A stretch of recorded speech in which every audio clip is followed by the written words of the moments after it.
Hello again, everyone. It's Mr. Most Days Off. And I'm the WizKid. And we're here to talk about PopThreads.com, our newest sponsor and your online destination for all pop culture t-shirts. And right now, for our listeners, they are offering 10% off just by using the discount code Simpsons at checkout. Woohoo! They have some awesome Simpsons shirts. They've also got other things like old school Nickelodeon, my favorite, Legends of the Hidden Temple, and they've got us wrestling fans covered. They also have up to the current season t-shirts from TV shows like Game of Thrones and The Walking Dead. So make sure you head over to popthreads.com right now. Use that discount code Simpsons so you can save a lot of dope! Hello again, everyone. Welcome back to the Best Darn Diddly Review Show. My name is Miles, better known as Mr. Most Days Off, and I'm back once again to talk about The Simpsons. Today we've got a special guest returning to the show, and as usual, we have got your co-host with the most, Richie the WizKid. How are you today, Rich? Oh, I'm excited. We do have a special guest today. He's very I don't know special. how you want to take that word. He's very special every time he's on the show, both in the good and the bad sense. But I think we're going to have our best show yet with him today. So I'm not going to waste any time. I'm going to throw it back to you, the man, the myth, the Manhattan-drinking mobster. It is Miles. And without any further ado, we've already alluded to our guest. He is returning to the show for now his third appearance, and I'll have you know that's more than any other guest, which mostly is just because you can get Mexicans cheaper. Welcome back to the show, Dr. Andrew Briseño. The count is at 1. Hey, how are y'all? Welcome back, all 7 of the people who listen to this show. It's kind of you to return once again. Thank you, Miles and Richie, for having me on once again to talk about this keystone of our childhood, right? Absolutely. Absolutely. Yeah. So before we Jinx. dive into The Simpsons, Andy, is there anything new in your world that you want to share with all 7 of the people listening, apparently? I didn't realize our audience had doubled. Yeah, exactly. Well, I told my mom. So I have a story coming out in an upcoming edition of the Smoke Long Quarterly, which is a quarterly online fiction magazine. So if you want to see what the benefits of having a PhD in creative writing are, other than getting to be on this awesome podcast, check it out. It should be coming out in before March 15th is what they told me. So sometime soonish. Very cool. Jumping ahead a little bit in this episode, we'll introduce momentarily. There's a line in the show today where Bart says something along the lines of paying money to read books. What a scam! And I just couldn't help but think of you whenever. Well, there was a line in here where I couldn't help but think of you, so we're gonna get to that too. It's well balanced. I like that. I'm excited. Let's go ahead and dive into our first episode today. We've got When Flanders Failed, which debuted on October 3rd, 1991. Now, before we move on to the chalk and couch gag, the name itself, the title itself in this episode is actually a play on words. It is a play on the title of a World War I poem by the name of In Flanders Fields. This is like the second World War I song or poem reference in like the last 3 weeks. So I'm wondering if somebody on staff didn't like study a lot of World War I whenever they were in school. What was the other one? The other one was in the episode where Grandpa is babysitting while Marge and Homer are on their marriage retreat. Retweet? While Marge and Homer are on their marriage retreat. And in that one, Abe Simpson is singing a song in the shower that was a popular World War I. Wow, I cannot talk today. Abe Simpson was singing a song in the shower during that episode that was an old World War I song. Wild.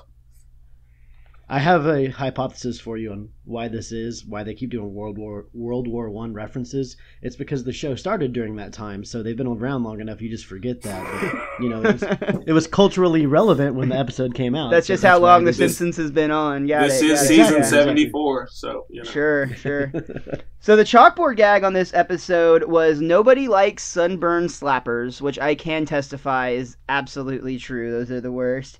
And the couch gag is where they do their little dance that we've actually seen. I think this is the second time they've repeated this one. So this episode opens with Homer Simpson weed eating, or really trying to mow his entire lawn with Ned Flanders' weed eater. And Ned comes over to give him a little advice that, it's not for the whole yard, and also to invite him over to a barbecue. But almost immediately in this episode, Homer is like even more of a kind of an asshole than he normally is. Usually he's just a selfish jerk, but in this case he's kind of being a total dick to Ned, and like even heavier handed than he normally is. That's going to be a really common theme throughout this episode, right? Like, my first rewatch of this, my note says, "What a vindictive, gaslighting chump."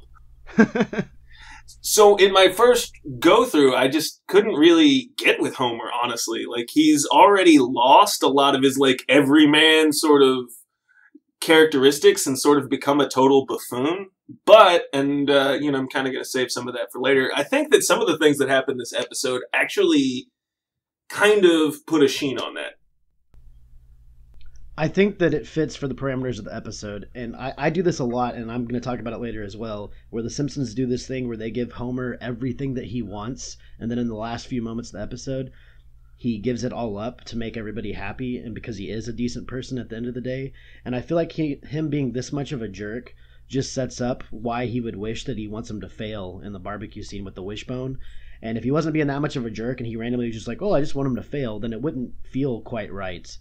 And I also love the way they start the episode off with him weed whacking with something that says property of Ned Flanders, because that's just literally a metaphor for the entire episode. And it also sets up for years to come how everything Homer uses that is of any importance is something that actually belongs to Flanders. But I love how they set up how Homer's literally going to take everything away from Ned. Like for 7 cents! Yeah, I love that.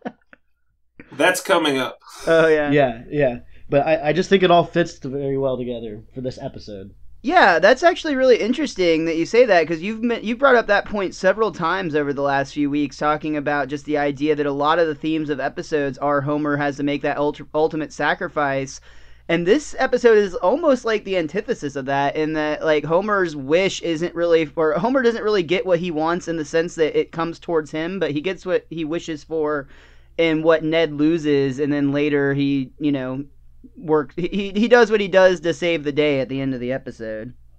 Well, I actually notated that I thought it was awesome that we had Andy on again, because Andy always brings up, is morality actually a real thing? And I feel like Homer getting what he wished for, exactly what he wished for, brings into question with himself, like, is he feeling guilty, and does that bring that kind of morality into what he ends up doing? Did Homer cause Ned to fail? No, absolutely not. But because of his guilt and his his quote-unquote does he have morality, causes him to try to fix things. There's also an interesting tie-in on this one. It's a much less significant tie-in than the one you just pointed out, but on Andy's first episode, we discussed what Ned Flanders did for a living, and this is the first time we find out that Ned is actually... we have a data point. Yeah, Ned is retiring from pharmaceuticals to open his own store, a left-handed boutique called the Leftorium, and he announces this at his barbecue that Homer wasn't even originally going to bother to go to. Marge had to lie and say that he was the only person at the plant that could deal with this critical issue, which of course is obviously a lie, because I don't think there's much that only Homer can deal with at that plant.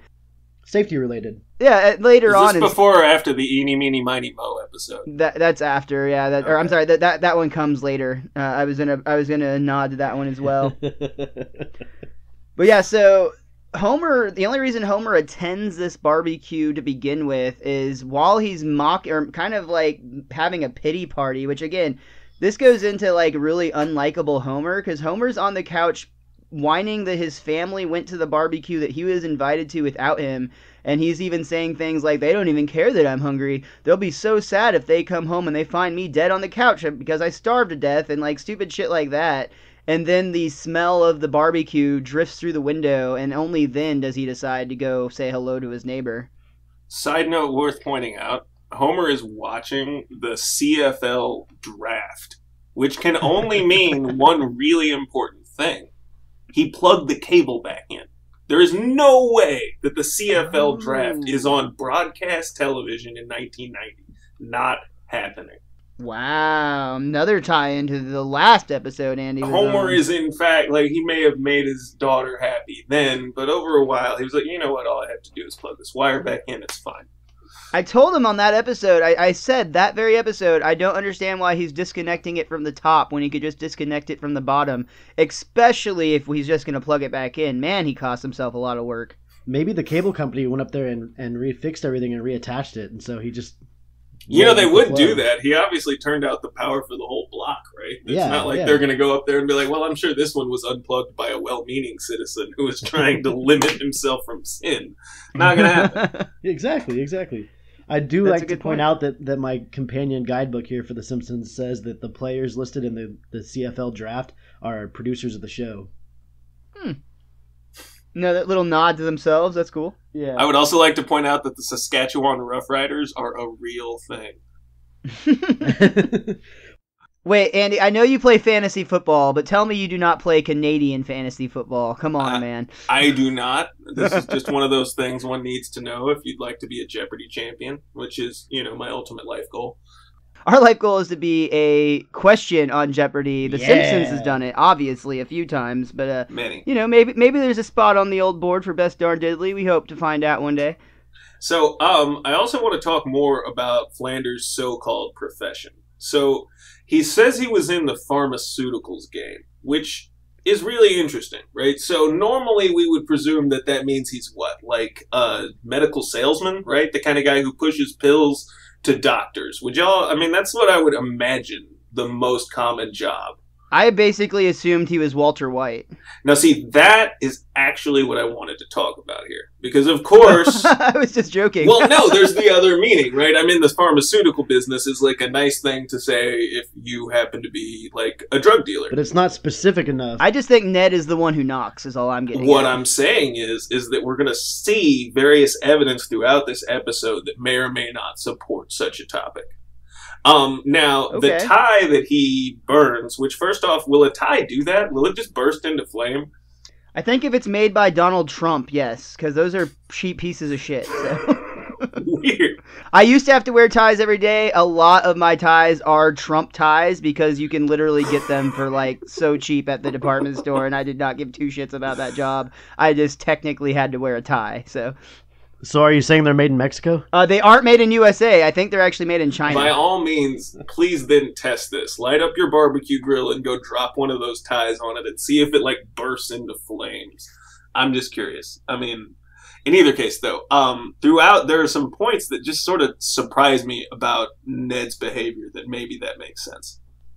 Well, and the thing I like about this is we'll find out in later seasons that Ned's actually 65. He's actually a senior citizen. So the timeline would line up for Walter White to somehow miraculously live through the end of what he goes through. And then they talked about this with Malcolm in the Middle, where he has he has a secret new family that his old Breaking Bad days doesn't know about. So it's very feasible. Wow. And he just goes hardcore Christian because he's like, I got to cover my tracks and be completely different. It all adds up.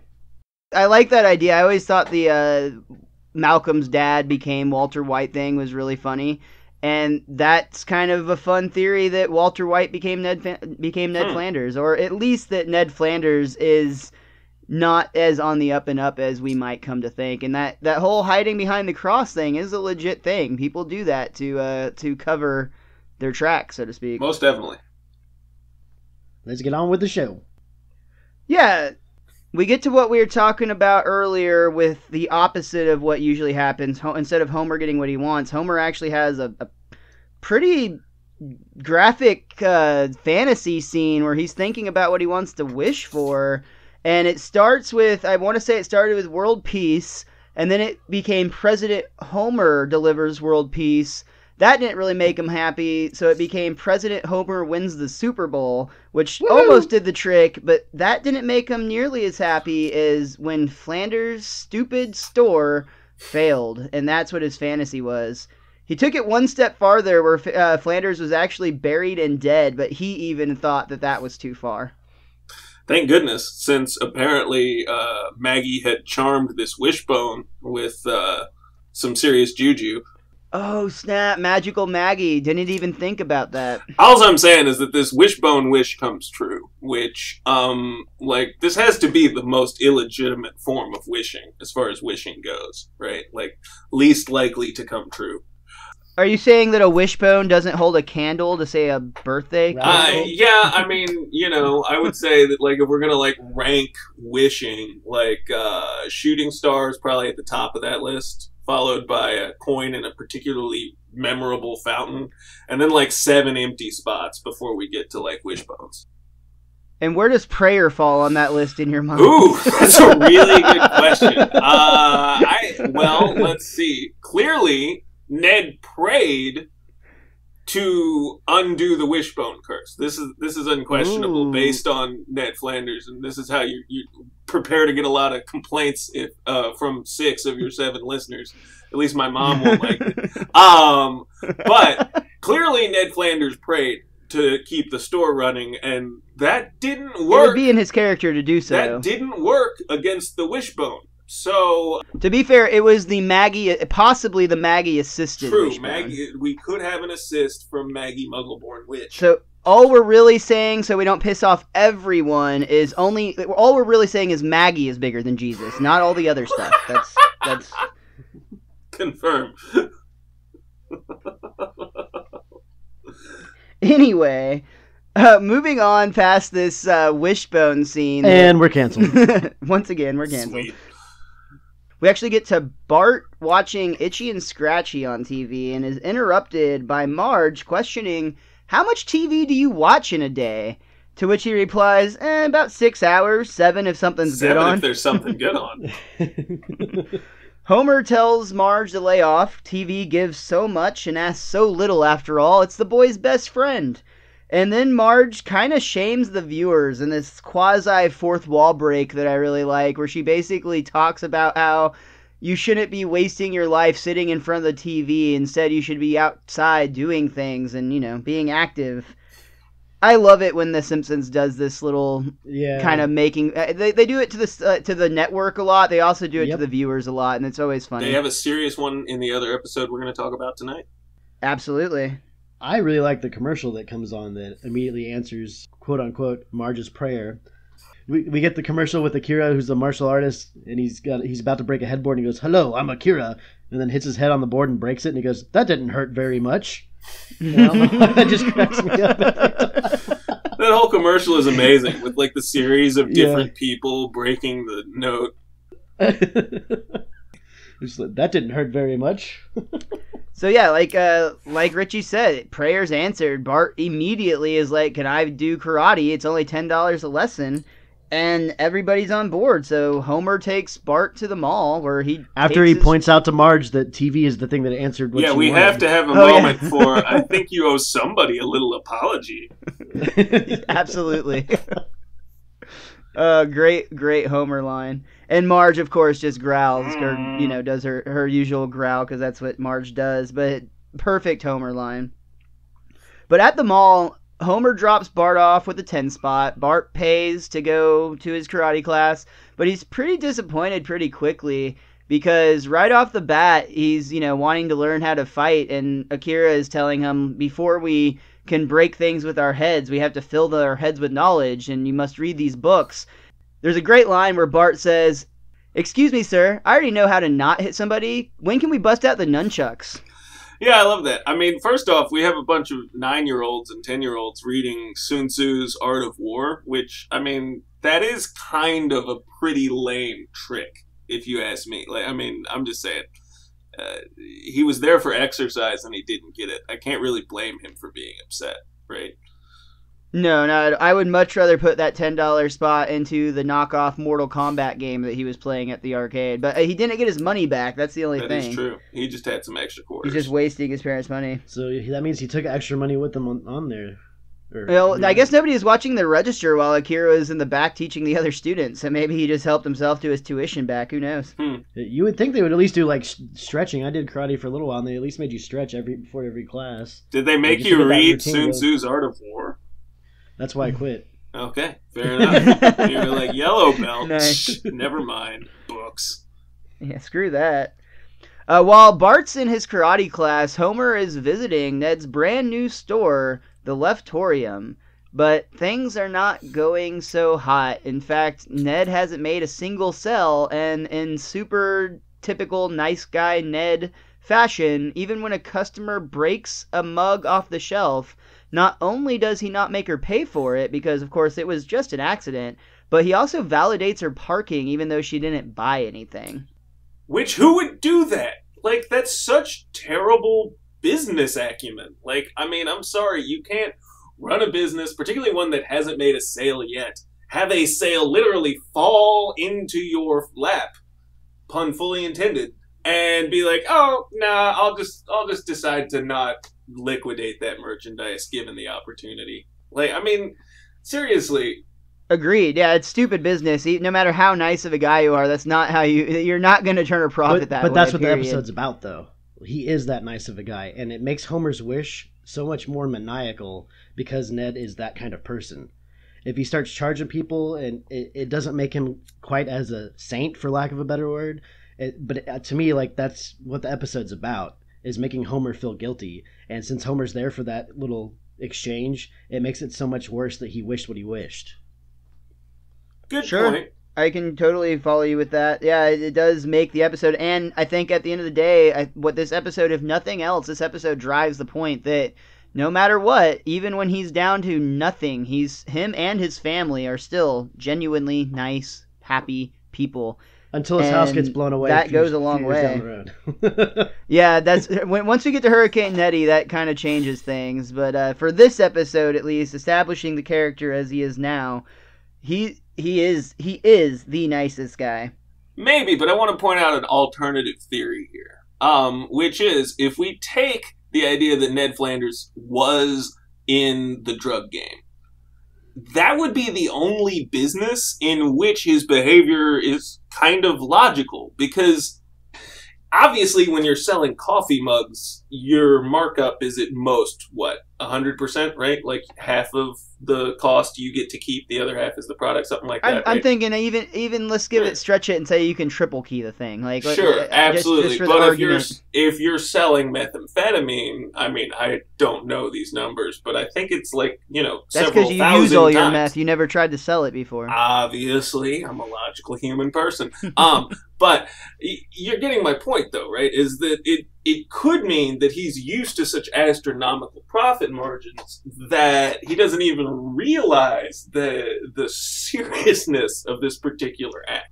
Well, and also to that point, if that's the case, this could be his front. This could be Walter White's car wash, in which case he doesn't give a fuck if he washes any cars that day. All he really needs is a place to balance so he's still the books. In the game, is what you're saying. And if he's selling drugs, there's a lot more money coming in than he gives a fuck about for that coffee mug.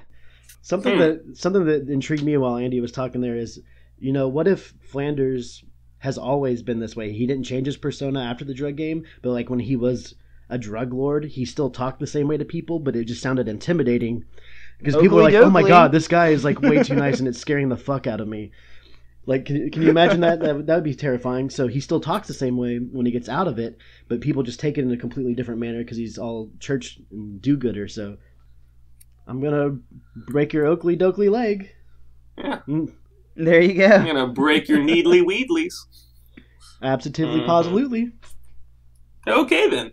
Yeah, exactly. I mean, that would kind of be terrifying. Yeah, be like the Joker. Yeah, there's another great example.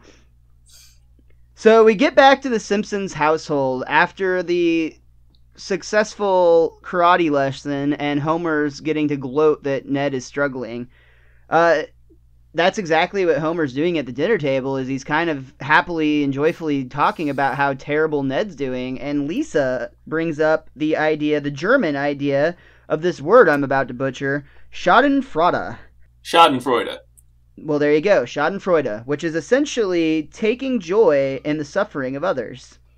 And I love this little joke they do where after Lisa explains that, Homer's like, oh no, that's not, what's the opposite of that? And because that's what I'm enjoying, and it's the sour grapes. And Homer says, oh boy, those Germans have a word for everything. Which is really true, incidentally. You should have Carl on and just have him say the German words for things that there shouldn't be German words for. It would be mildly amusing. Shout out to our poet friend who specializes in German poetry, of all things. Carl Zwolke, if he's listening. Indeed. Shout out to Hot Carl. Hot Carl. German Carl. German Carl, as he's also referred to. So, what were we talking about? Oh, I thought you were about to say something. I thought that was I going to had be followed something, with and more then I words. was like, wait a minute. Oh, yeah. Well, yeah. Well, just the word Schadenfreude, like, later came into, like, a little bit of internet fame. Like, in the last 3 or 4 years, I've heard that word, like, bandied about, like, a little more often. I've heard people, like, talking about this. And it's just another thing that can be traced back to The Simpsons originally, which is kind of hilarious. Simpsons did it. Simpsons did it. So they ask Bart what he learned, and he decides that he's learned the touch of death. And his parents don't seem to, like, have any problem with this. Marge seems impressed. Yeah, she's exactly. Homer's like, there you go. That's something. I don't know. I mean, I guess on the one hand, that does seem like you're getting your money's worth for $10, but, you know, no one seems to question the fact that this 10-year-old seems to know a sudden death martial arts move. I like how nonchalantly Marge says, "Bart, don't use the touch of death on your sister." Like the way she says it, that's one of my more favorite Marge moments. Because yes, it was like she's mad at him and doesn't want him to use it, but like at the same time, it also seems like she doesn't really care. Well, and it's with good reason she uses it, because, of course, and just a couple scenes later, Bart does just that. He uses the intimidation of the touch of death to get Lisa to change the channel for him. And Lisa, you know, all he has to do is basically shake his thumb and pinky at her like he's going to hit her with the move, and she you know, runs to turn the channel to do whatever he asks. They do a couple of scenes throughout this where Homer essentially drops Bart off at karate. Bart waits till Homer is out of sight. Then Bart takes the money and runs down to the arcade, and then right before Homer gets back, he sneaks back in. Meanwhile, Homer uses his time to go enjoy his Schadenfreude, or whatever it was, that Ned is failing and just not having any business. Meanwhile, this whole time, too, every time Homer interacts with anyone in this episode, for the most part, it's somebody who is having issues due to the fact that they are left-handed. From Moe having a hard time opening cans and bottles to Bart had something that he wasn't able to do with his left hand or with his right hand.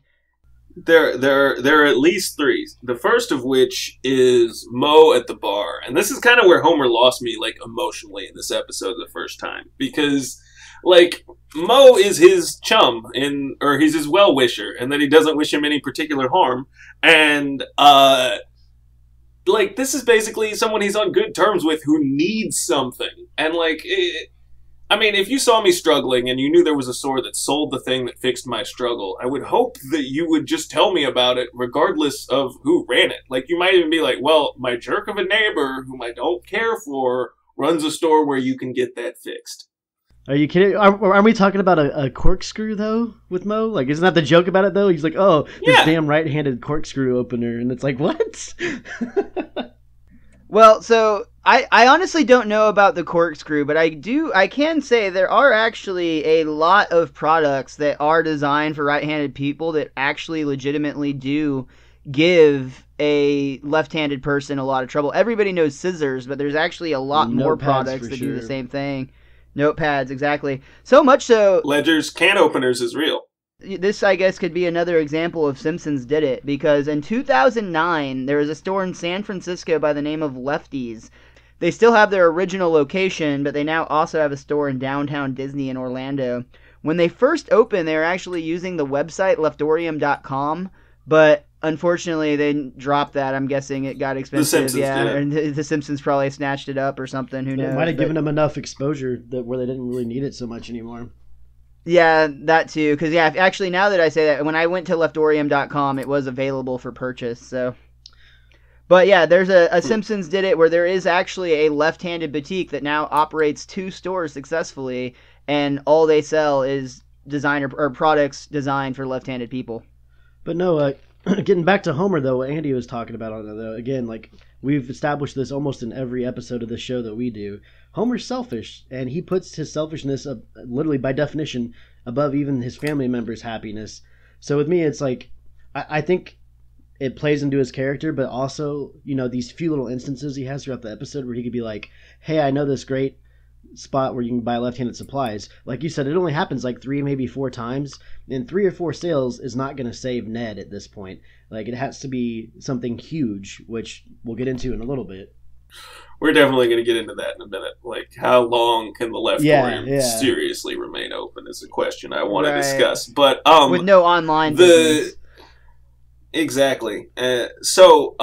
The question, or the answer to the question of why is Homer such a dick, to me, gets really well answered in one of those next scenes where he's at the plant and he's trying to buy a candy bar out of the vending machine, and it's full of apples. I know you. You're that first apple I didn't want.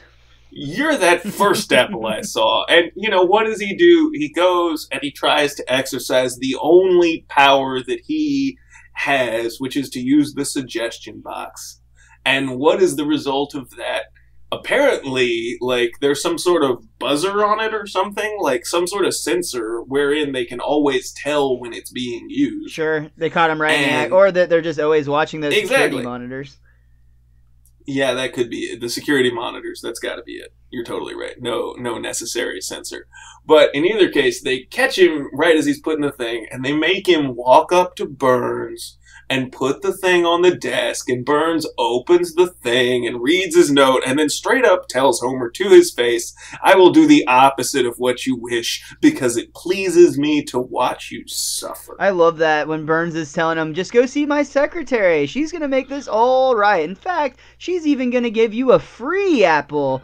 And you can just, like, Homer is just, like, dying inside because all he wants is his damn candy bar, and he could care less about the apple, and it's just so hilarious to see him cower to Mr. Burns, who's just getting so much joy in Homer's misery.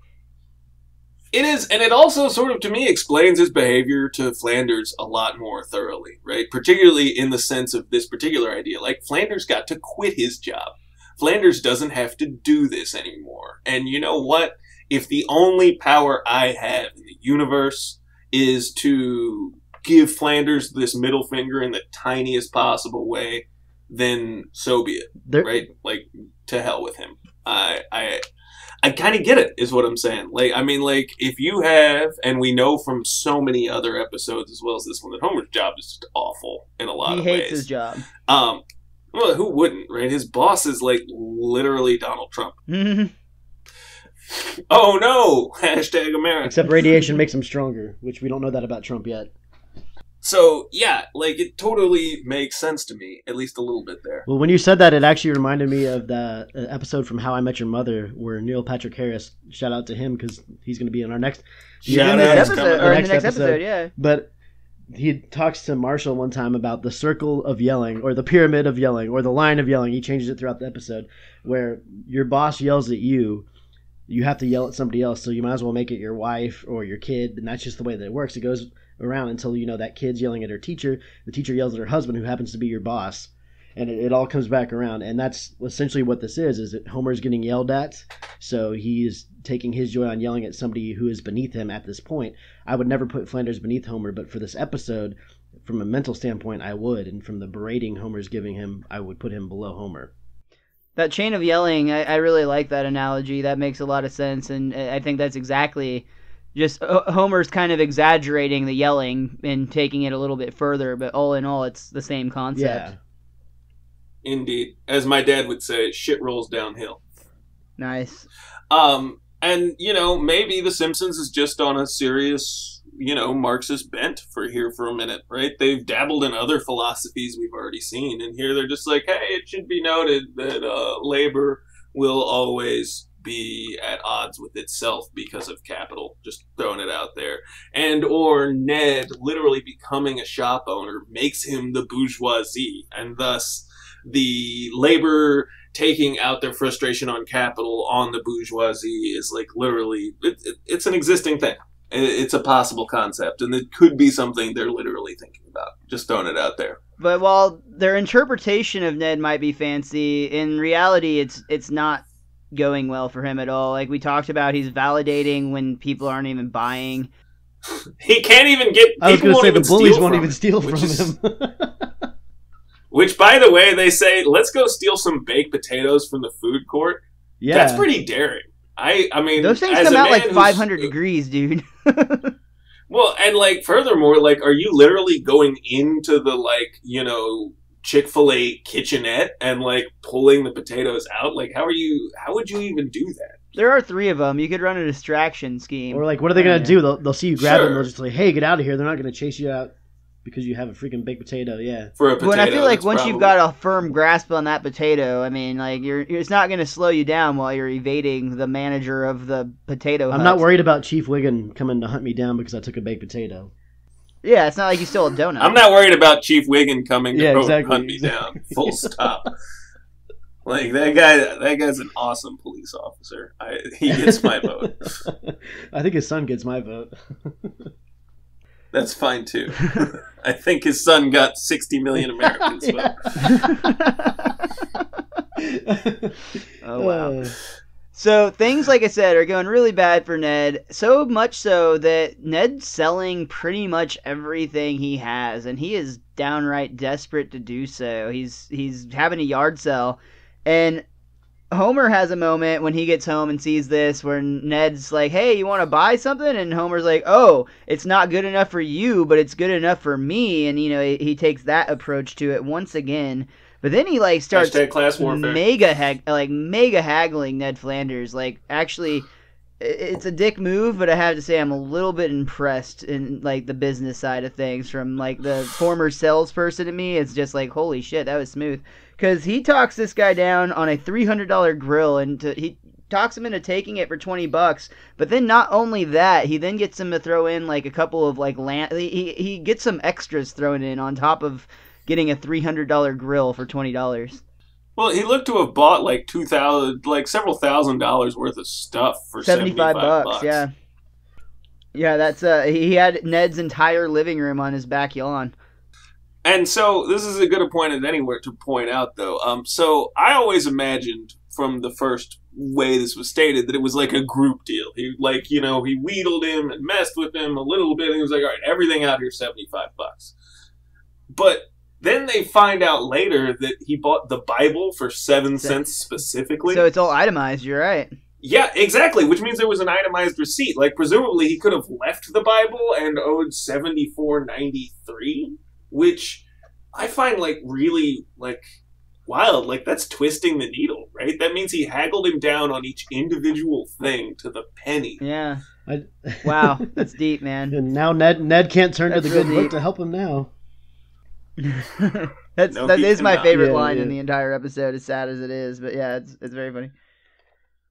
I'm not done with evidence because we kind of walked past something I want to point out as a serious issue regarding Flanders being a normal business person of any variety, right?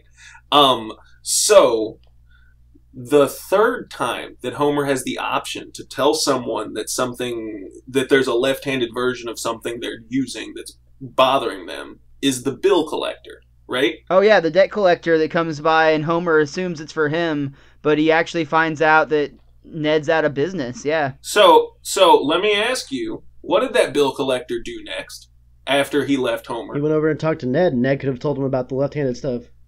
And Ned saw a left-handed person using a right-handed ledger and didn't say anything. Being a salesman.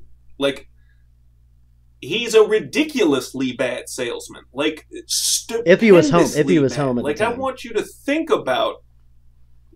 Okay, interesting point. Maybe he wasn't. Yeah, I was gonna say I don't know that we can assume that Ned saw this debt collector, at least not at that moment. That's an interesting point. That does sort of shake. But it brings up an interesting thought. Between all the other terrible business actually, decisions, you know what? I take that back. We do know that Ned saw this debt collector because there's a line later that made me laugh. When Ned it's right before the car scene where they're packing up everything, and Ned actually talks about how he had to talk to that nice man today who was just doing his job. And I put out, even Ned is so nice that he's even nice to the debt collectors, but that does imply that Ned did have that conversation. But if he was with over the there debt collector just earlier to that day. Shut it down his home or whatever, he might have already done all the paperwork, and he might not have been using any notepad at that time. You could. If he wrote on it in front of Homer, he has to write on it in front of Ned. Like, if you write on it at the wrong address, you write on it at the right address. Right. Don't you mean the left address? It's got to be a procedural thing. Nice. Of course. Thank you. This is where we get that great line where Homer is kind of like trying to console Ned as he's packing up his car with his happy kids who are singing about how things are going to turn up for us. And Maude has crossed out home sweet home and crossed out home and written car and hung it from their like rear view mirror. And they're just like smiles on faces. And Ned is having a breakdown. Homer consoles him and is like, can't you turn to that book of yours whenever you're in these situations? And he's like, well, I would, but I sold it to you for 7 cents. Yeah, and here was my shout out to Miles's line here, where they said in a couple of days the left forum is going to turn into Libertarian Party headquarters. Hopefully they're going to do better. And I was like, so much for that. Back in what, 1991?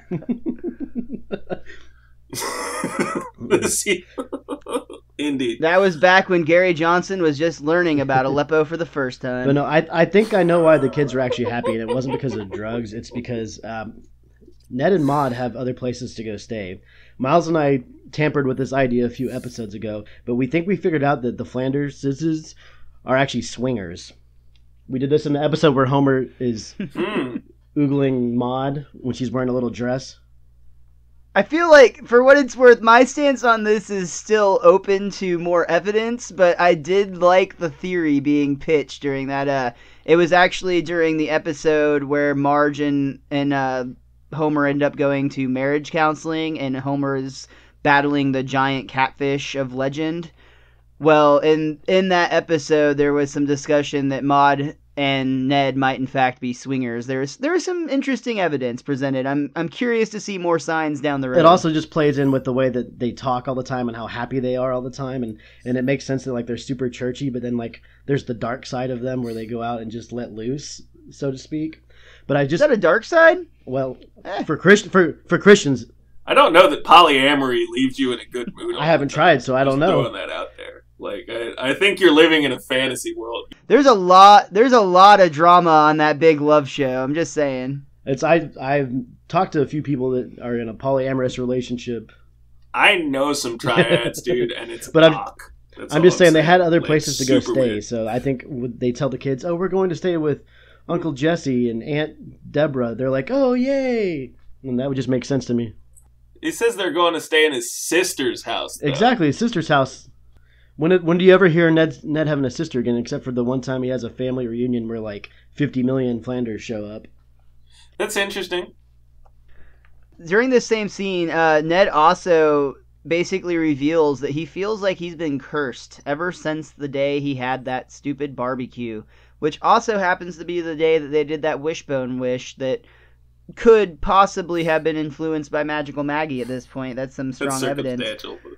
But Homer kind of has a breakdown to some extent. He kind of realizes that, maybe Ned isn't such a bad guy. Maybe he shouldn't have been so out to get him. And maybe that was Maggie's point. He reminds Ned that he's got 2 more days of shop, so he needs to go open the doors. Which, one more piece of evidence about how bad at business Ned Flanders is. He is so all in on this that it bankrupted him within a week, which, again, sort of is strange. But he wasn't even going to bother to keep it open for the last 2 days. Yeah, if nothing else, you'd be trying to sell everything that you've got remaining if you, could. Like, you're not even having a fire sale, right? A fire sale. Sale. Anyone? Arrested Development? No? Okay. I'm with you. 100%. So Homer hits the phones and he starts calling everyone he knows in Springfield, many of whom he met this episode or at least encountered their problems this episode, of anyone he knows that's left-handed that might need his help. And this scene actually is kind of a spoof of It's a Wonderful Life with where they rally for George Bailey at the end. Totally. I love the line where the first guy he calls, he gets on the phone and goes, "Hey, you remember when I paid you back that money I owed you? Well, now I need a favor from you." Congratulations, Homer. You're a winner. That's kind of like when he makes it seem like a big deal when he returns Ned Flanders' property. I love those moments. Again, Homer is the ultimate just selfish guy. Baboon. Baboon. In his mind, paying you back is doing you a favor. So yeah, Homer rallies the lefties, and there's a surprising number of them shopping. There's Town of Bart, sinners, I tell you Nelson, Mr. Burns, Moe, the loan officer we spoke of earlier, Principal Skinner, Barney, Apu, Mrs. Krabappel, Akira, and Chief Wiggum. So a lot of left-handers shopping in Springfield. I think Andy's going to bring up a point here shortly, though even with that many left-handers, how many left-handed items are this many people going to buy before that well is dried up? Depends how many of them are stuffed with drugs when they leave the store. Lots of questions about this Leftorium final scene, right? So the main thing that seems like it's going to keep the store buoyed is that Burns buys the car, right? But that car is $15,000, which I know that, like, cars and values and stuff has changed. But I mean, like, what's the rent on a mall store in 1991? Low side. Like, $500 seems like the absolute lowest possible, right? Like, how long could this possibly keep them open? Like, I'm saying that if you include all of the sales possible... Well, and there's only 3 of those cars ever made, so even if he sold the other 2, he's still not going to make it for that long. Precisely, which I also have to stop and comment about how stupid that sign is, because every car from, like, a third of the world, every car from right-hand drive is a left-hand drive manual transmission. Like, good point. There can't just be 3 of them. Hell, that's a British car from the look of it. It looks like every British car. Yeah. Yeah, like all of them are right-hand or left-hand or whatever. Left-hand stick shift, right-hand drive. Right. Again, it's all a cover. It maybe so. That kind of honestly makes some sense. The more we talk about it, the more sense it seems to be making, sadly. One last thing I don't know about last thing, but one other thing I wanted to point out. So in this scene, Chief Wiggum starts playing an accordion, and he's playing it right-handed, which I just thought was the most... Todd is playing his guitar right-handed, which is fine. I mean, Todd has a reason to be there despite being right-handed. But what is Wiggum doing there, right? Like, I mean, like, he's not even left-handed. Maybe he owes a favor, but I can also stress the point that I do all things in life right-handed except one thing, and for some reason it's the only thing I do left-handed. We don't want to hear about that on the air, Richie. Only thing I do, and Miles isn't joking either. He hit the nail on the head, so to speak. I don't know why that is. It's just the way it is. A switch hitter, eh? All right, then. But yeah, so this episode wraps up with Homer having done this solid for Ned. Well, kind of just doing what was right in the first place. And another way to put that. Ned arrives at the store. Maude and the kids are there. They're, come on, Neddy, it's a miracle. And they see all these people buying things and keeping the shop open for presumably years to come, as we know that he continues working at the Leftorium for some time. Homer and Ned kind of reconcile in the store. And Ned says to Homer that affordable tract housing made us neighbors, but you made us friends. And then they all get mall drunk. Like, I mean, none of the kids have punch. That's true. They're turning up. I didn't even think about that. Yeah, man. Yeah, they're getting left-handed as hell. And that brings us to the end of When Flanders Failed. Andy, was there anything else that you wanted to mention about this episode before we moved on? So, the Flanders were a one-car family. How did Maude and the kids get to the store before Ned did? They could have rode with the Simpsons or somebody. This was pre-Uber, people. Yeah, you couldn't have took an Uber. All right, last mystery of this particular episode.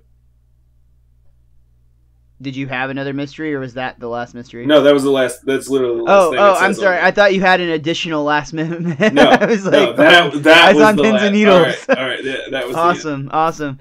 All right, man. Richie, was there anything that you or that book of yours wanted to point out before we move on? We already pointed out the Canadian Football League players, and then they just talk about that Akira's school is next to a fast food place called Shakespeare's Fried Chicken, which I might be interested in trying that out, I think. But besides that, I'd go there. Just bringing up the usual thing like I talked about at the beginning of this episode is that, Homer got everything that he wanted in his wish. But at the same time, his wish, while it was so bad at first, made him a was kind of the thing that saved him and brought him back to the reset we talk about all the time. So, kind of a double-edged sword there. Right on. So, I'm going to make a confession, and I'm a little embarrassed admitting this because I don't know what happened in my mind, but I had blended this episode with another. So at the point at which we see the bullies that were talking about how they don't even want to rob from him, essentially, like it's his stuff's, that's how bad it is. At that point, I was thinking this was going to be where the bullies are actually tormenting Ned, and they ended up like chasing him into the zoo, Wow. which is an entirely different that's episode. about Reverend Lovejoy. But when and that's like so far down the road, like there's a lot to that. But like in my mind, when I sat down to watch this episode, that is how I remembered it going. It had been a while since I'd seen this one, apparently, and I had just completely forgot about this kind of like establishing Leftorium one. So sitting down to watch this episode, I was like, I had fond memories. I was really excited. I was like, oh, I love this one when like Ned like loses it, and basically, Reverend Lovejoy and Homer have to like go and save him. And there's that great bit about like the discount gas, and it's instead of being 9/10, it's 8/10. That joke always sticks out to me too. But yeah, so I thought that was the episode we were going to sit down and watch, and I was actually really excited. And I have to say, like, this wasn't a bad episode by any means, but it definitely did not live up to what my mind had hyped it to be with that future upcoming episode. Yeah, it's not a very exciting episode overall. It's honestly, to me, so far, this is only our 4 episodes into season 3. I haven't been that excited on any of the episodes yet, but that'll change with this next one a little bit. The Michael Jackson episode, just because of the song, I really dig. But yeah, I'll admit that it didn't live up to what my memory of it was, even though I still think it's a fantastic episode. And that song has been stuck in my head ever since we watched it, and that's not a complaint. I'm totally fine with it. Anyway, I think that is going to do it for When Flanders Failed. We still have Bart the Murderer to talk about, but before we get to that, let's hear from our Pottern family. Greetings, heathens and harlots. My name is J.D. Blute. And I'm Crises. And we are the Crises vs. Blute show, your world intergender tag team champions. Of the world.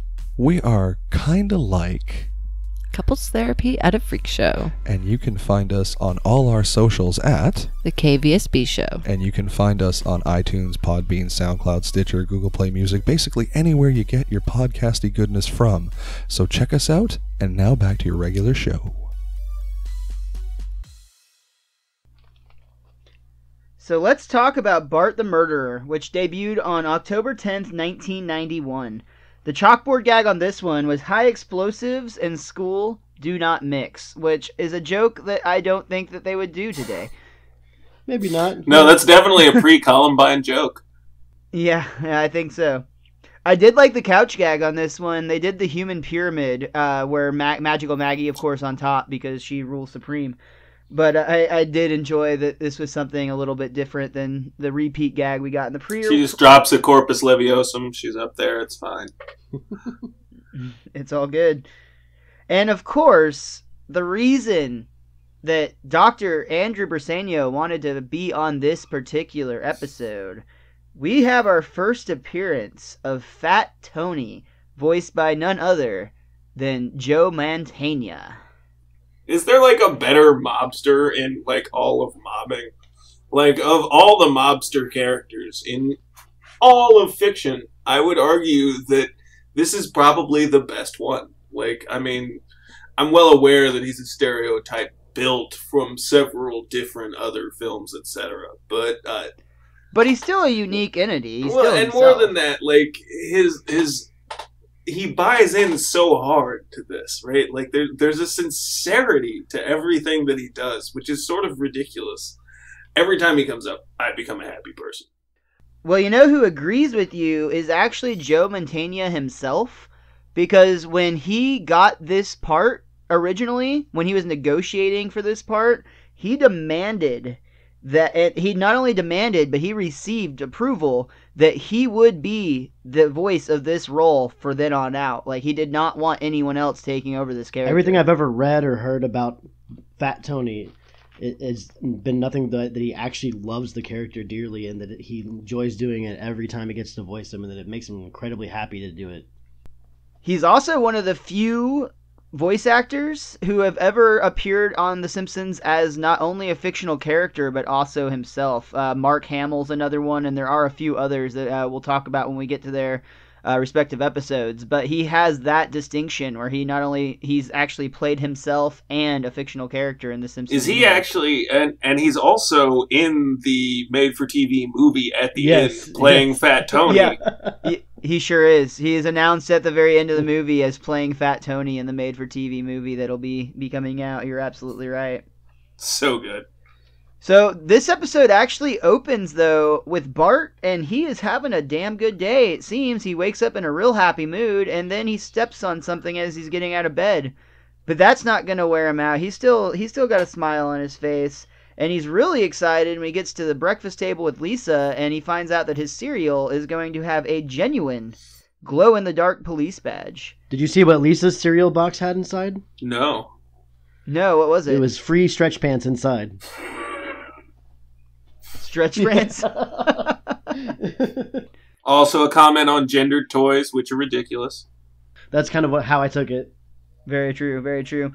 But the gender role worked for Homer because he was also really excited about that genuine glow-in-the-dark police badge. He actually raided the cereal, got the toy out of the bottom before Bart could, and was flaunting it in front of Bart as he wore it around the house. That's Still, Detective Homer. Even though Bart is having a little bit of a rough time, he's still got a smile on his face. Until he gets up to his room and he sees that Santa's little helper, his dog, is in fact, in real life, eating his homework. He himself even says, "I didn't know dogs really did that." Also, I'm pretty sure Bart is a math genius. Just throwing it out there. 9 times 9, 100, or whatever it said. Yeah, 9 times 9 equals 100. Just has to be worth noting. Yeah, Close enough. It's fine, right? He also misses the bus, and then as soon as the bus, which Otto is a dick. Otto is a in that real move, jerk. by the way, because he's and like, you know who else must be? man, I thought they were friends. Otto is excusable, but I know what Andy's going with on this. And Okay, Marge doesn't have a job and does have a car. Like, I know it's inconvenient to put the baby in the car seat, but, like, seriously, give the boy a ride. This is messed up. Especially if it's Exactly. raining. You know who's an even bigger jerk than that for a second is Lisa. Why? What'd she Lisa do? literally gives him a dirty look from the bus, waving bye to him. Yeah, she could have stopped Otto. Otto has headphones on and he's never paying attention, so... But, as we learn later, Lisa also is invested in helping Bart learn tough lessons. But she looked evil when she did it, so that's not her teaching him a lesson. That's her being happy with discomfort of Bart, which was all about the last episode with Homer and Ned. I was saying that was a dick move by Lisa. I think it was a dick move on all counts, Yeah. honestly. But it rains on Bart the entire time he has to walk to school, but as soon as he gets to school, it clears up, which is kind of hilarious. I really love the line when he gets into the classroom and Mrs. Gerbopoulos basically sends him to the principal's office because he's late. And he's like, "I'm only," and then he counts it out, 45 minutes? That's pretty damn late. Which he couldn't do math, but he could count the clock, so... Maybe his math skills aren't all shit. Then his bad luck continues. At recess, he tries to show off to the girls. He says, "Hey girls, look at me." His pants immediately rip, and when he says, "You can stop watching now," he gets hit with a ball and falls onto the ground. I thought it was funny that we had another Bart underwear moment with Andy on the show again, honestly. Anytime. Oh yeah, that's true. It's like underwear and the Lord. with you, Underwear, Andy. the That's Lord, like, and that's like moral the running relativism. theme. This is what you bring me on to Common discuss. threads. I'm fine with that. That's Yeah, why you're here, absolutely. man. So finally, the culmination of Bart's bad day, when the thing that he's looking forward to the most, the reason he's able to deal with all of these shitty things that have been happening to him, it's time to go on the field trip to the chocolate factory. And as soon as Mrs. K announces that she's collecting permission slips, he immediately remembers that he left it on his pillow at home. Oh god, I just Which, realized I first would be off, the bad kid place. looking at shit in Principal Skinner's office all day. I wouldn't be able to go to the chocolate factory. I think you could still go, but it would be really awful for you because you really couldn't eat the chocolate. Yeah, it's kind of like going to SeaWorld in Cast, which I had to do when I was a kid. Can we stop and talk for a minute about a field trip to a chocolate factory? Who got to do anything near that awesome? As No, nothing that cool. We took field Medieval trips times. to like. Okay, that's pretty cool. Okay, actually. so my school had like a points. reward program where if like you got good grades and didn't get in any trouble, I think it was like every like 8 weeks or something of that nature, they would take you to like some special event. And like sometimes it was at a place called Tornado Terry's, which was like an arcade where all the games were like free play. And sometimes it was just to see a movie. Sometimes it was to like just like a park to play all day. But like those were like not considered field trips. Those were considered like rewards. And even those were never as cool as going to a goddamn chocolate factory. Which, incidentally, I never want to eat chocolate in Springfield ever again after seeing how that goes down. Like, whoa! It's worse than Willy Wonka's factory in terms of health code. Yeah, like, I mean, more than one child was in the chocolate. This is accurate. Come on, kids. Yeah, that's keep only it one. That's only hygienic. one school too. So how many other schools go there? Indeed. That's bad. So, speaking of which, I have to have a moment in which we talk about the ridiculous, like, offensively racist, has no reason to be there, sort of made me want to turn off the TV moment where they're watching the video at the chocolate factory about the history of with Troy McClure. chocolate, and Troy McClure is there to navigate this. Are you talking about when the Indians used to roll their chocolate and light them on fire instead of eating them? That would be the particular moment. Because So that first made me off, laugh my ass off, personally. Like, I do know that, like, on some level they have to realize how ridiculously dumb and racist this is because they made the guy look exactly like the Cleveland Indians. Yes. They actually Which- noted that they did that intentionally. Yeah, I mean, they had to, so it's very clear that it's like, oh, look, we just don't care about this, or I don't know why they did that. But to me, it, like, notes the fact that they're aware of how ridiculous this is. But, like, I just have to point out, because I didn't know this as a young Aztec descendant watching this, I thought that was true. Is that what you're claiming nowadays? Oh, shut up, clown. Is that so he's a Native American and doesn't get kicked out? Andy had a long lecture at me one day about how he is a Chicano, and that is what he is known as. Indeed. It was while his panties were twisted, if you weren't already aware of that.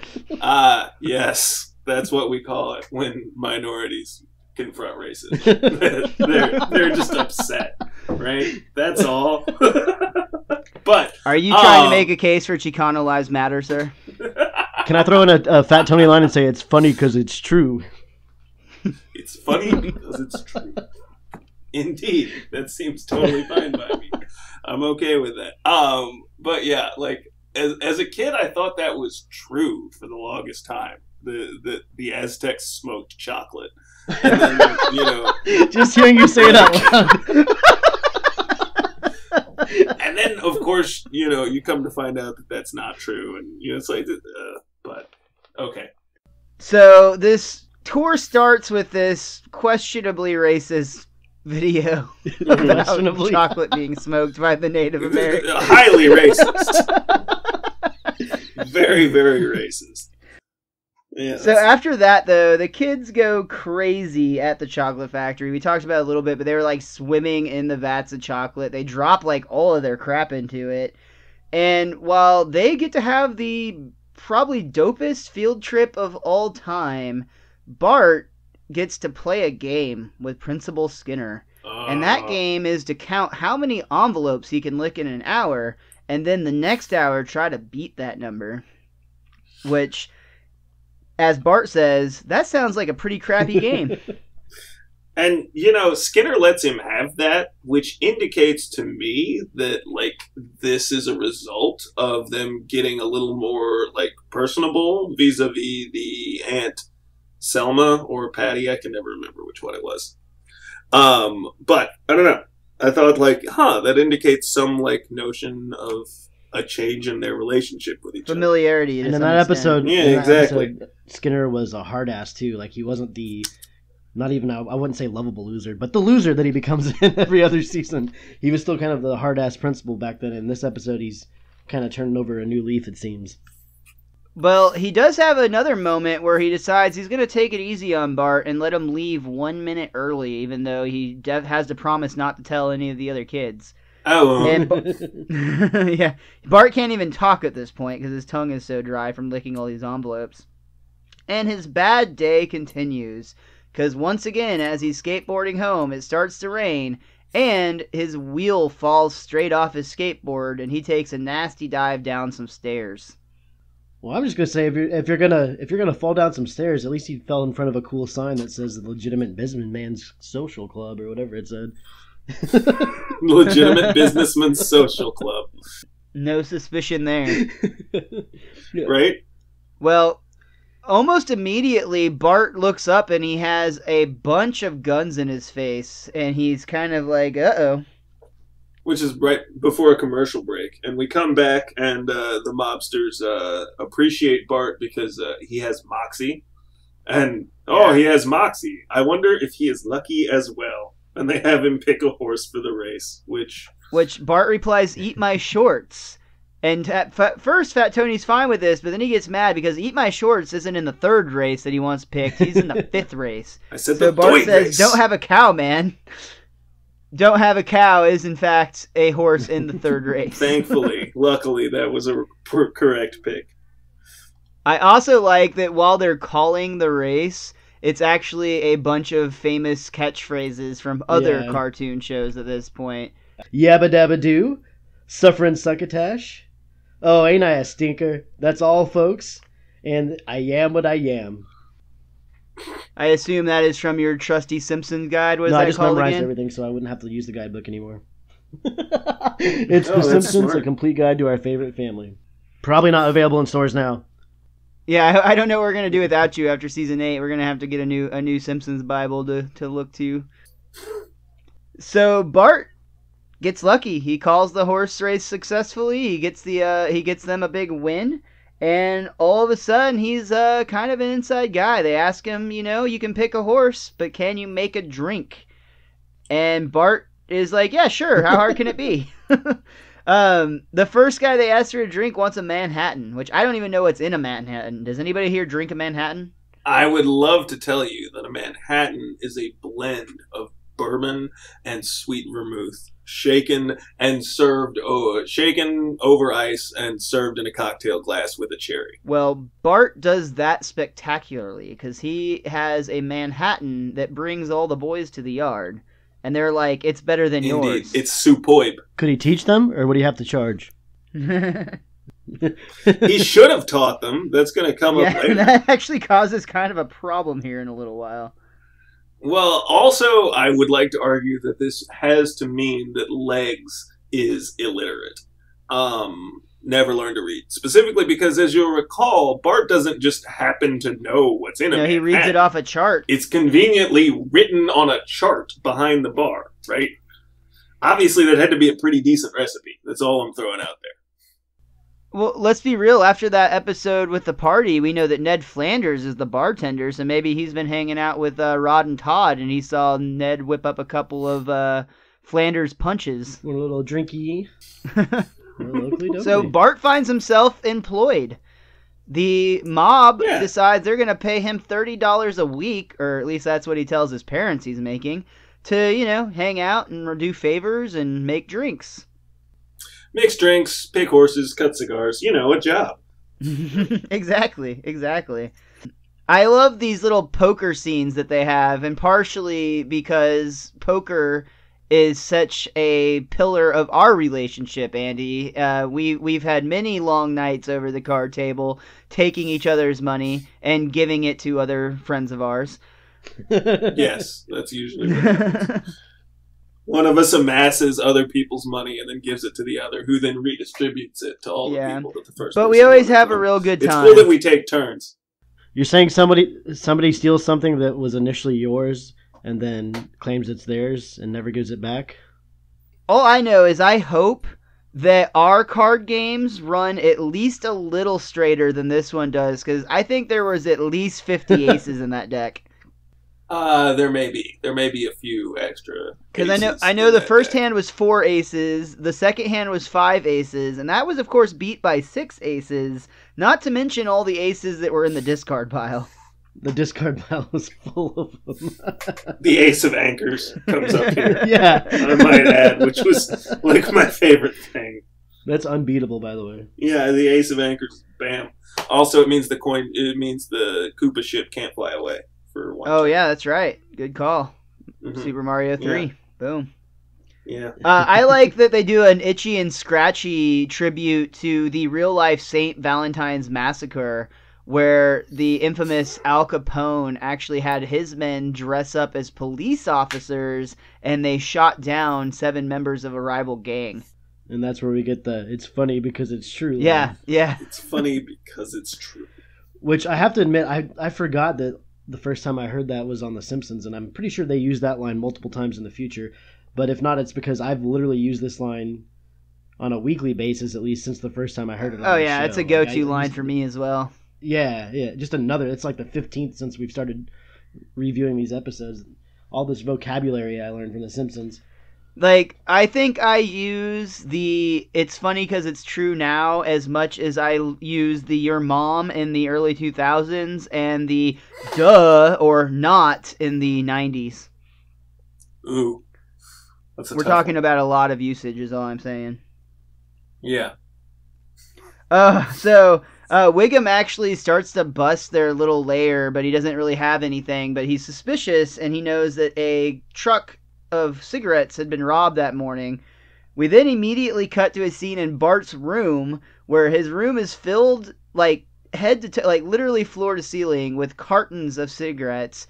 And Homer comes in and is like, "Boy, are you smoking?" And Bart's like, "No, I'm just holding these for a friend." It's like the classic conversation that you would get on the PSA commercials back in the day, where the kid who is sneaking cigarettes are like, "Oh no, they're not mine, they're my friend's."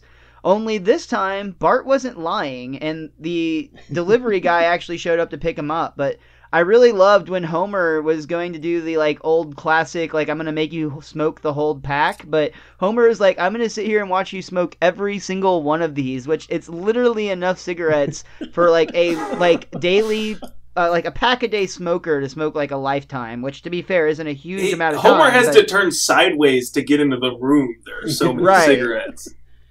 And I love how when Homer's like, "Have you been smoking, boy?" And he says, No, I'm just holding these for a friend. Homer rips open a package and goes, "Aha! Cigarettes! I knew it!" And it's like, Yeah. you kind of said that on the outside of the box there, Homer.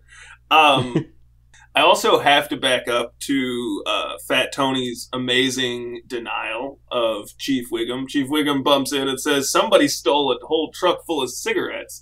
You wouldn't know anything about that, would you?" And he says, "What's a truck?" Like, I just love that. Like, playing Plausible it dumb does deniability? nothing. That comes around at the end of the episode, too, and he's like, "What's moiter?" And I'm just like... What's a moida? What's a moida? Oh, those are great. You're absolutely, and you're right. That's totally Fat. This being his first episode, Fat Tony has already made such an impression, and it's he's such a good character. And the fact is, you like him a little bit more because he takes an interest in Bart, and he seems to like Bart, and that always helps with characters, I think. Like, you know that they're not doing things that are good, but you can't help but like them because of their interest in one of the main characters. Right. And, Well, I know I'm getting a little ahead of myself here, but like it turns out the mobsters just went to talk to Skinner and like Yeah. hope that Bart got a fair shake. Like, I mean, they legitimately went and had a like parent-teacher conference.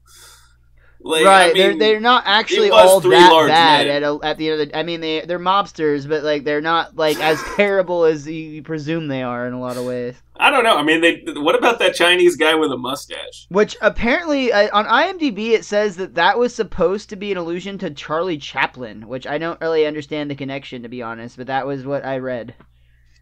Huh. Huh. Yeah, I sometimes wonder if people don't just put stuff on IMDb to like try to get one over on folks, and it's just like, I wonder if I can get this approved. It's like You should changing totally a do Wikipedia that. article. You should totally go in there and see if you can get them to sell on something like that, right? I just kind of want to challenge that one and see if I can get, like, if you're listening right now and you know anything about the Charlie Chaplin reference that is talking about, please tweet us. Let us know at Best Darn Diddly. And we'd love to hear what your ideas are on that. So I love Wiggum's press conference regarding the cigarettes, where he's on stage and says, I want you to assure you there's no shortage in cigarettes, and some jerk is like, how do we know? Well, then they have the actual cigarette representative come on, and he's like, we have ordered our truck drivers to ignore all stop signs and crosswalks, so get you your cigarettes on time. And I also love the cigarette ad that you can't get on TV that they got on TV, which is with the smooth, good taste of Laramie cigarettes. The part I love about all that is the fact that Homer is watching it and listening to it, and he can't put two and two together that all the missing cigarettes were literally up in his house. Right. And they're also saying in the same thing, Fat Tony is a cancer on this city. And he's like, Fat Tony. Nope, not ringing a bell here. Also, then Wiggum says, what cures cancer? Which, thank you, Wiggum. Thank you so much. So I love whenever they're getting suspicious, and I think it was Lisa asks, is your boss a crook? Bart replies, I don't think so, but that would explain a lot. So the next time he sees them, he just bluntly asks them, are you guys crooks? And he gets this fantastic speech by Fat Tony talking about, well, Bart, that's a hard question to answer. Let me ask you this. If your family was starving, would it be wrong for you to steal bread to feed them? No. No. Of course not. Well, what if your family was really big, so you had to steal a lot of bread? What if you had to steal a whole truck full of bread? Right. Would that be wrong? What if your family didn't like bread? What if they liked cigarettes? And what, instead of giving these cigarettes away... You charged a price that was practically giving them away. Hell no. Enjoy your gift. Right? That was the speech that made me want this episode. I remembered that. It stuck with me as just this sort of moment in which it's you really can sort of logically explain your way into most behaviors, right? I like that we've gotten multiple uses of the stealing bread analogy a lot in this show already. Reverend Lovejoy did it the last time you were on with us with Lisa versus the Eighth Commandment. Weren't you on with us on that one? Yeah, totally. That was me. I was there. Yeah, at the but time. Reverend Lovejoy used that analogy with Lisa about Homer stealing cable. So they keep going back, but using it in completely different ways, and it's funny every time. And again, we deal with the idea of moral equivocation, right?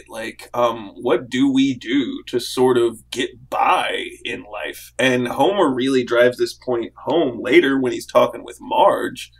And he says, well, what if the plant that I work for grossly pollutes the water? Then according to you, I'm a criminal. And I would point out the plant is polluting, terribly. And that's how we got Blinky. Right? And in some ways, Homer is complicit in this, right? The Simpsons brings this up and sort of has it as a casual throwaway line in his mouth, but at the same time, there are a lot of issues like that, right?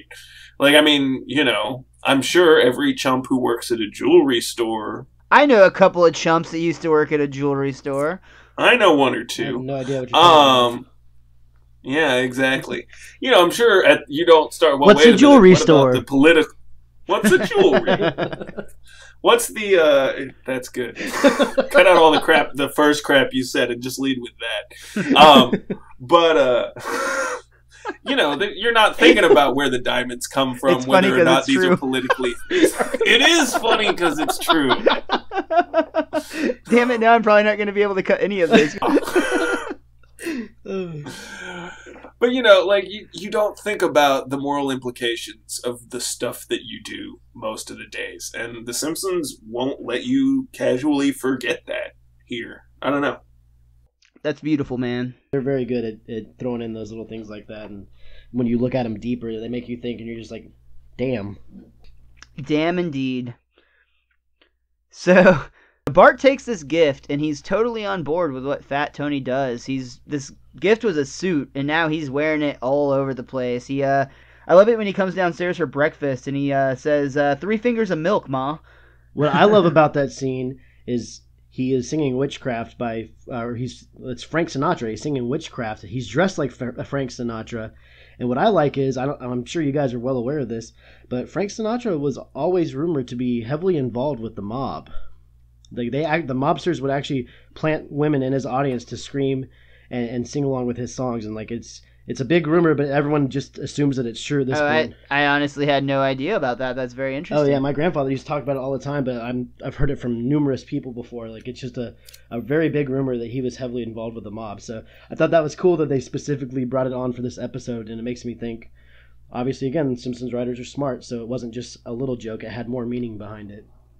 Very cool. I like that when Marge and Homer are starting to get a little bit suspicious of what's going on, and when they're talking in the bedroom, Marge points out that there's been a pizza van outside the house for 2 weeks. How long does it take to deliver a pizza? And then we cut to inside the van where they're like, oh crap, they're on to us, and it pulls away quickly and is almost immediately replaced by a van that says Flowers by Irene. Oh, that's what this note I left for myself that says pizza flowers means. Nice. So Homer decides to go down to the what was it? The lair for respectable... The Legitimate Businessmen's Social Club. Boom, there it is. Homer gives this place a visit to see what's going on. And they kind of butter him up. They let him win at poker. I think he has Despite like 3 that they of a all kind. have 5 aces. And he Yeah, has a they pair all of 6s. fold to him. They all fold to him. And they just kind of, let him see that, Bart's doing just fine there. And they totally win the baboon over because he can't see through, their obvious... Homer wants to give him Lisa. Yeah, Yeah, that's right. To which Fat Tony says, Homer, you're a hell of a father. Which... I have to agree. Couldn't be more works on true. so many different levels. Well, they get to this point in the episode where Fat Tony has invited all of the other family, all the other mob bosses into their club to have the best Manhattan you've ever had, essentially, is what they're saying. But unfortunately, Bart gets held back at school. He gets detention by Skinner, so he doesn't make it in time. And of course, the family is disappointed and they leave, giving Tony the kiss of death. Meaning, it's the kiss of death. It can't be good. I don't know exactly what it means. They don't really explain, but Nothing it comes sound of great. this throughout the To episode. be fair, though, Bart right? was bribing Principal Skinner, trying to at least. So, And I might be wrong, but this might be the first time that Bart writing on the chalkboard happens in an episode. Oh yeah, that's a interesting question. I can't think of a time it happened prior to that when he had to write, "I will not bribe Skinner." I will not bribe Principal Skinner all over the board. And yeah, I love the mob sit-down scene. Obviously, it's referencing The Godfather, right? Like, we're talking about the meeting of the capo, the capo tutti, and all that. This is where I'm pretty sure that Legs has to be illiterate. Because let's go back to the tape and recall that young Bartholomew Simpson walks up there, reads the recipe off the wall, and mixes the world's greatest Manhattan. Right? Now, I'll agree that maybe, he's just got a knack for it, or maybe he knows to, make it extra strong for whatever reason. Maybe Flanders taught him some stuff. But in general, he's got to be going off the recipe on the wall. Legs, meanwhile, working off the same recipe from behind the same bar, produces a Manhattan so flat and flavorless as to literally be worth a death kiss. Why would you insult me with this, he says. Why would you insult me with this flat, flavorless Manhattan? Legs was elected to lead, not to read. Yes, indeed. That is clearly... I'm just saying, if you could even read... Which I might even add, Legs is the one who was drinking that Manhattan earlier. Yeah, he's the one that ordered it, right? You Yeah. think he knows how to make his own drink. I know how to make a Long Island. Strong. And I drink those because I'm a classy broad. So Bart shows up, but he's really late, and everyone's already left. They've already given him the kiss of death. Fat Tony's upset. He wants to know why Bart wasn't here on time, and Bart basically starts venting about all the troubles he's had with Skinner. And Fat Tony basically is like, is this Skinner guy giving you trouble? Because we can go have a talk with him. I love whenever it's at Skinner's office and the secretary is like, hey, your appointment's here. And he's like, I don't have an appointment with any large men. Yeah, 3 large men to see you, sir. And of course, it cuts right there, which is really smart storytelling. Because The Simpsons doesn't let you the showrunners don't let you in on the actual trick, right? We just see them in the office with Skinner, and then we cut forward to... Don't we get Bart like drawing his little illustration where he's like showing Principal Skinner getting hanged, and he's just wishing and saying things under his breath that he wished something bad would happen to Skinner? Yes. This ties into the very last episode where there's this wish that you actually would never wish on a human being, but in the heat of the moment and how angry Bart is at Skinner for everything that's happened, he's wishing very bad things on Skinner. I think it's even while they're in class, he's in the back of the room drawing that stuff too. And of course we find out that Skinner is missing. And then we do the classic move where we see the headlines in the paper. I want to point out, apparently the paper in Springfield is free, which... sort of an interesting piece of evidence. I may return to that later. I wonder if it's ran by Ned Flanders for terrible. Or maybe Ned is just a product of the city that he lives in. Possibly. He went to Springfield Elementary. Possibly. So they go on the hunt for Principal Skinner, and I love there's this scene where they're like looking through the lake, and they actually pull up a scuba diver, and he looks terrified, and then they just toss him back because it's not Skinner. Which would be absolutely I like the part terrifying. with Willie where he's like, I thought I found him, but it was only a cat.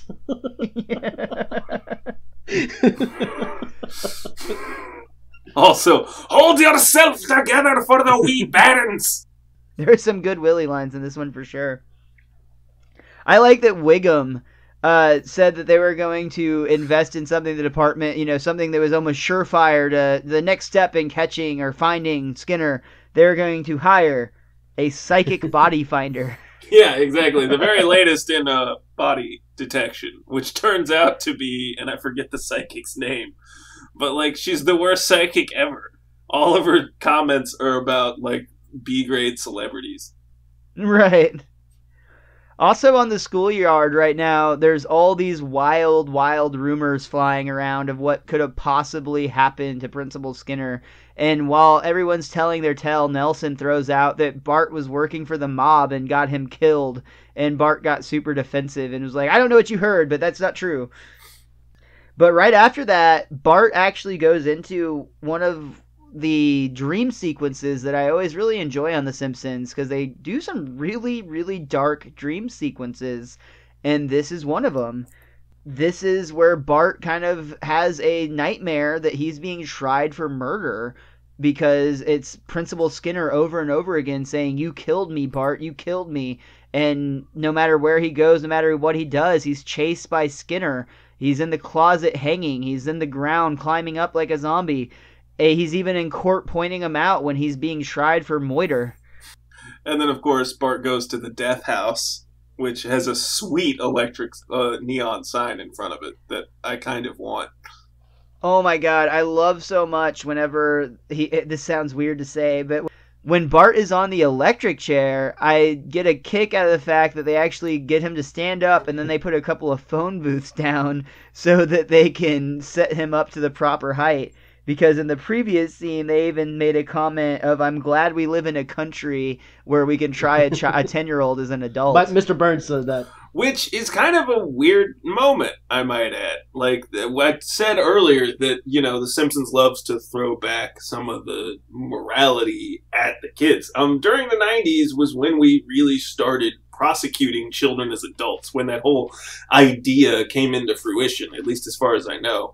And clearly they wanted to stop and think about this. Hey, wait a minute, this is a place where we're going to charge a 10-year-old for murder. Right.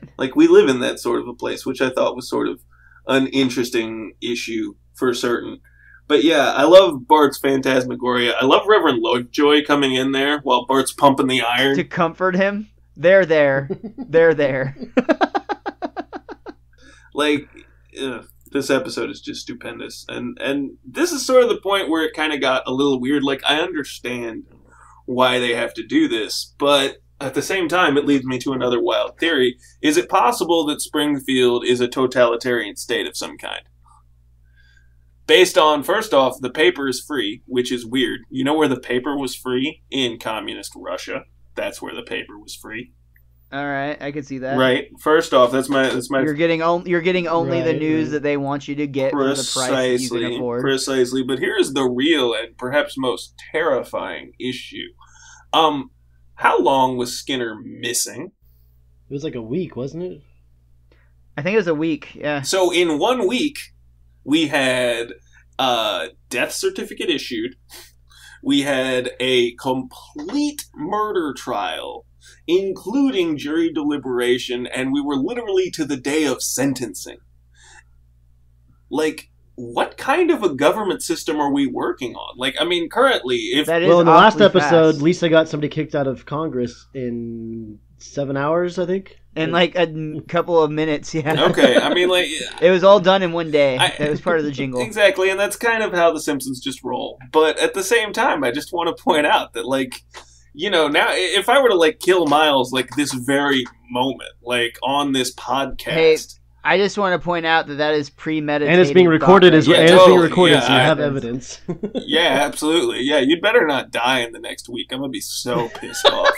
Um, Oh, and you're a minority, so you're going to be the first door they're knocking on. exactly. But even with this confession, Miles turns up dead, and not missing, I might add, but dead. Like, it would still take like a year or two before I would be being sentenced for this crime, right? Well, probably longer, because nowadays they're going to make a Netflix documentary out of your trial. That is probably the case. It's going to add to the length of the situation. I mean, to some It extent. can't shorten it. That's obvious. Yeah, you got to have time for the interviews. But somehow they managed to do all of this inside of a week, which really says some terrifying things. Like, I mean, Springfield is clearly not a place where you want to screw up. Like, luckily the police are clearly very, bad at their job, thankfully. But were it not for that, like, it seems like you do not want to end up in the judicial system here. Well, it could be like Wiggum's been trying to bust Fat Tony for the whole episode, so that means Wiggum's under pressure from his higher-ups. They probably got people like prosecutors in place to go ahead with all this stuff, and once they think they have something on Fat Tony, they're just ready to move, and it still doesn't explain how they did it so fast, but I could see where it might go a little bit quicker than the normal procedures, and then it all changes when they start fingering Bart in court. But yeah, when they do start to try to pin things on Bart, I love when they all point him out as the Don Bartholomew, as they're trying to make him the kingpin of this whole operation. Also, just a quick note, the chart that they use where it has Bart at the head of the, whole mob family is a direct copy from the movie Scarface. It's like exactly the same layout as the chart they use in that movie. I mean, they got all the mobster movies in this one. They even did Goodfellas earlier. Yeah, they hit a lot of them on this one.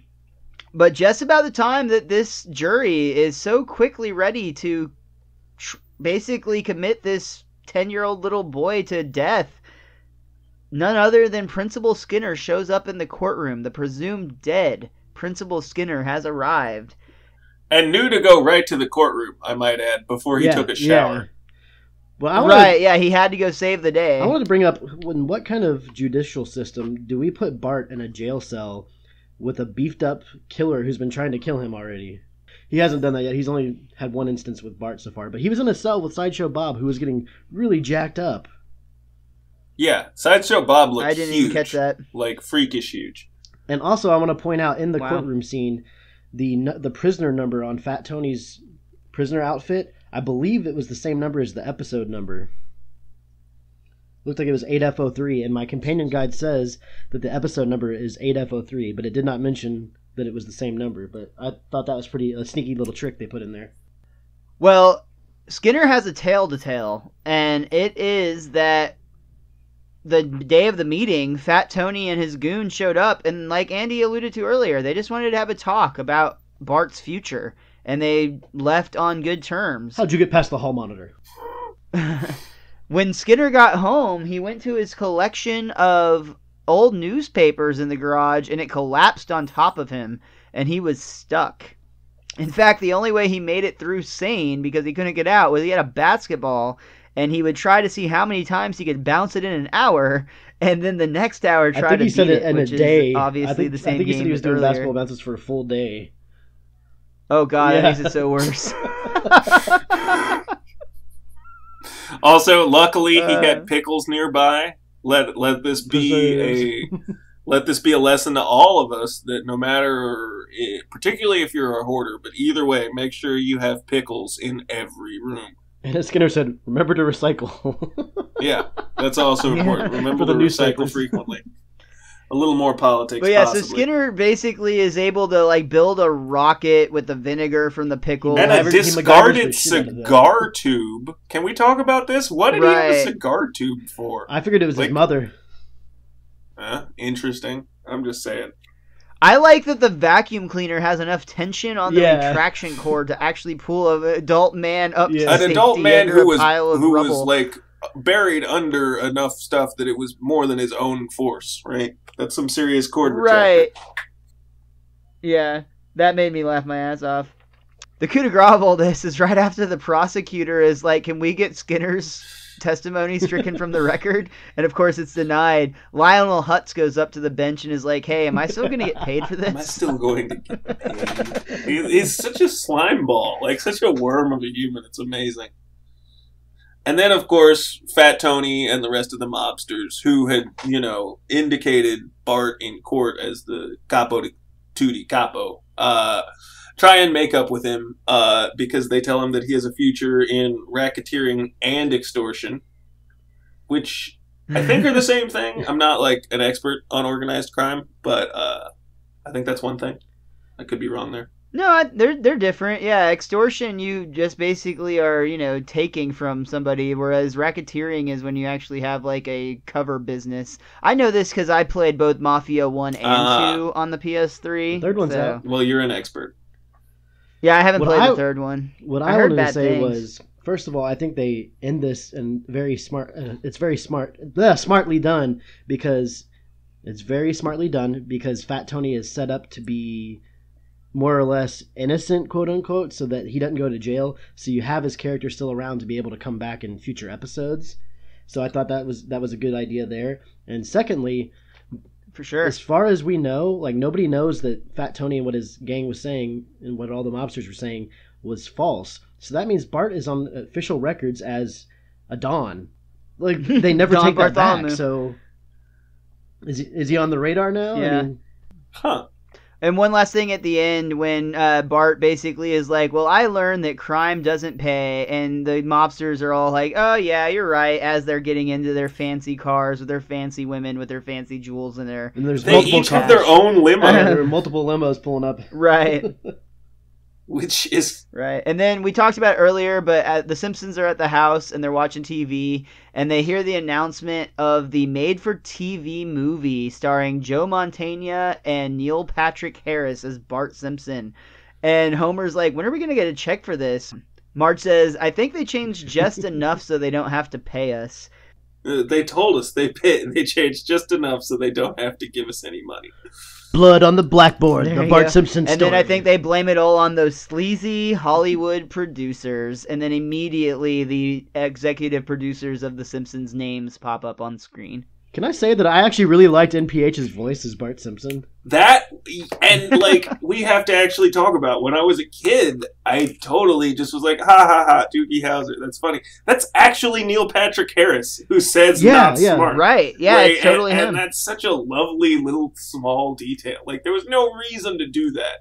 Although I do think this is like, the low point on the roller coaster for Neil Patrick Harris's career, or close to it. This was post Doogie and pre the Harold and Kumar movies, which gave him a huge revitalization. Yeah, I don't even think he was on 10 Broadway years before Harold point. and Kumar. He was just probably doing a lot of cocaine and not being Doogie Howser, which is a reasonable way to live life, I think.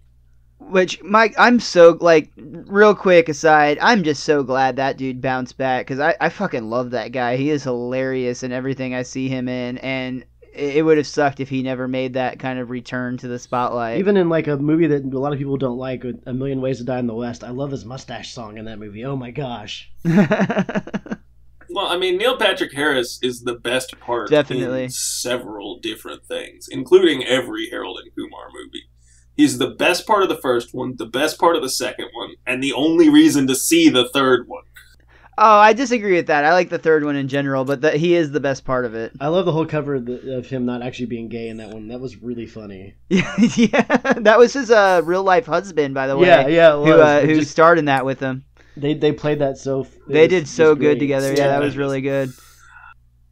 Anyway, I think that's gonna more or less wrap it up for Bart the Murderer.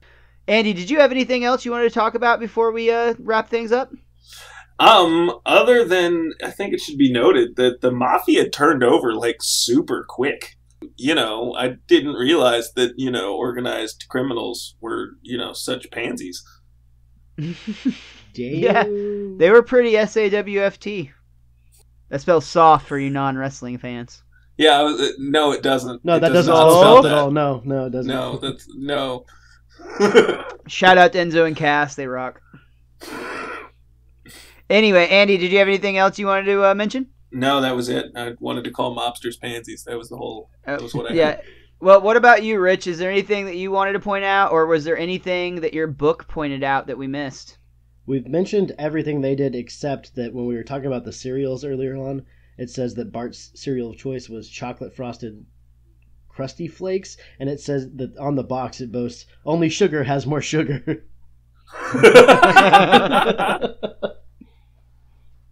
Very appropriate for Bart. It's pretty good. Awesome. All right, well, that's going to do it for this week's Best Darn Diddly Review Show. Before we're out of here, let me say once again thank you very much to Dr. Andrew Briseño for joining us this week. We always have a great time when you're on the show, man. We have some wonderful conversation. I think everybody enjoys listening, and I hope you enjoy being on here to talk about it. Is there anything that you would like to plug before we get out of here, Andy? Not this time. Just always a pleasure. I guess I'll see you guys next season when we have to talk about moral relativism and Bart's underwear. Or lack thereof. All of those things. What about you, Rich? Anything you want to plug this week? As always, you can follow me on Twitter. I'm at thewiz_kid23. While you're on Twitter, also go over to our show's page and follow it as well. That's at Best Darn Diddly, Diddly. And as always, Andy, man, love you. I'm always really happy when you're on the show with us, and I'm not going to compliment you anymore because last time I did, we dropped some things. Oh yeah, that's when all of our audio is lost. We don't talk about that anymore. But we don't talk about the darkness. It was SOFT. Thank you. God damn it. Speaking of at Best Darn Diddly, we now also have an Instagram page, so come follow us there. You can find me on Twitter at MrMostDaysOff. What do you take pictures of? Wait a minute, this is a podcast. How the fuck do you have an Instagram? Like, follow the goddamn Instagram and find out. I mean, like, what the fuck are there pictures of? It's like, here's a picture of the sound wave of the fire. I have a daily Simpson calendar that I do, and then occasionally things pop up. Okay. Like popthreads.com. Go there for discounts on t-shirts. Use the hashtag code Simpsons and save 10%. Other than that, we look forward to seeing you next week on the Best Darn Diddly Review Show, where we're going to be talking about the episodes Homer Defined and Like Father, Like Clown. We'll see you next week.